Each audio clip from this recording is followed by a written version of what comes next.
ಇವತ್ತು ಸಿಂಪಲ್ ಆಗಿ ಟೇಸ್ಟಿಯಾಗಿ ಈಸಿಯಾಗಿ ಮೊಸರನ್ನ ಮಾಡೋದನ್ನ ಹೇಗೆ ಅಂತ ಹೇಳ್ಕೊಡ್ತೀನಿ. ನಾನಿಲ್ಲಿ ಮೀಡಿಯಮ್ ಸೈಜ್ ಒಂದು ಈರುಳ್ಳಿ ತೊಗೊಂಡಿದ್ದೀನಿ, ಹಾಗೆ ಒಣಮೆಣಸಿಕಾಯಿ ತೊಗೊಂಡಿದ್ದೀನಿ 2.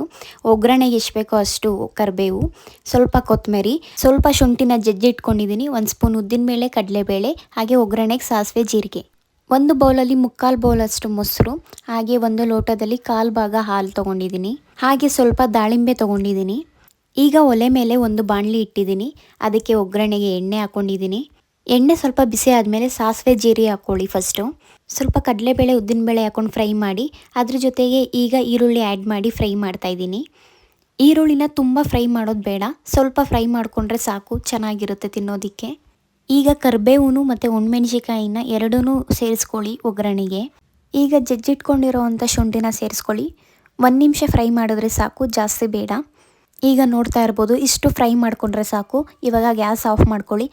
ಇದು ತಣ್ಣಗಾಗೋ ಅಷ್ಟರಲ್ಲಿ ರೈಸ್ನ ರೆಡಿ ಮಾಡ್ಕೊಳ್ಳೋಣ. ನಾನಿಲ್ಲಿ ಸೊಸೈಟಿ ಅಕ್ಕಿ ತೊಗೊಂಡಿದ್ದೀನಿ, ಮೊಸರನ್ನಕ್ಕೆ ತುಂಬ ಚೆನ್ನಾಗಿರುತ್ತೆ, ಹೊಂದುತ್ತೆ, ಹಾಗಾಗಿ ಸೊಸೈಟಿ ಅಕ್ಕಿ ತೊಗೊಂಡಿದ್ದೀನಿ. ನಾನು ಇಬ್ಬರಿಗೆ ತೊಗೊಂಡಿದ್ದೀನಿ. ಫಸ್ಟು ಒಗ್ಗರಣೆಗೆ ಅನ್ನ ಹಾಕ್ಕೊಳ್ಳಿ. ಇವಾಗ ಮೊಸರು ತೊಗೊಂಡಿದ್ರಲ್ಲ 3/4 ಕಪ್ಪು, ಆ ಮೊಸರಿಗೆ ಉಪ್ಪು ಮತ್ತು ಹಾಲು ಎರಡನ್ನೂ ಮಿಕ್ಸ್ ಮಾಡ್ಕೊಳ್ಳಿ. ಈ 3 ಮಿಕ್ಸ್ ಮಾಡಿರೋ ಪದಾರ್ಥ ಇದೆಯಲ್ಲ, ಅದನ್ನೇ ಇವಾಗ ರೈಸ್ಗೆ ಹಾಕ್ಕೊಳ್ಳೋಣ. ಈ ಮಿಕ್ಸರ್ನ ಹಾಕೊಳ್ಳುವಾಗ ಬಿಸಿ ಇರಬಾರ್ದು, ಒಗ್ಗರಣೆ ಆರಿರಬೇಕು ಕಂಪ್ಲೀಟಾಗಿ.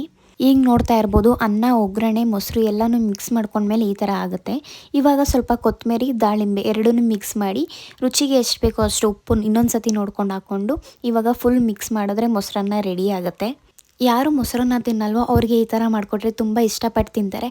ಹಾಗೆ ಮಕ್ಕಳಿಗೆ ತುಂಬ ಇಷ್ಟ ಆಗುತ್ತೆ, ನೋಡೋದಕ್ಕೆ ಕಲರ್ಫುಲ್ ಆಗಿರುತ್ತೆ, ಹಾಗಾಗಿ ತಿನ್ನೋದಕ್ಕೆ ಇಷ್ಟಪಡ್ತಾರೆ. ಇನ್ನೂ ನನ್ನ ಚಾನಲ್ನ ಯಾರು ಸಬ್ಸ್ಕ್ರೈಬ್ ಮಾಡ್ಕೊಂಡಿಲ್ವೋ ಅವರೆಲ್ಲ ಸಬ್ಸ್ಕ್ರೈಬ್ ಮಾಡ್ಕೊಂಡು ನೋಡಿ, ಲೈಕ್ ಮಾಡಿ, ಶೇರ್ ಮಾಡಿ, ಕಮೆಂಟ್ ಮಾಡಿ. ಇದೇ ಥರ ಒಳ್ಳೆ ವೀಡಿಯೋಸ್ ಮಾಡ್ತಾಯಿರ್ತೀನಿ. ಓಕೆ, ಬಾಯ್.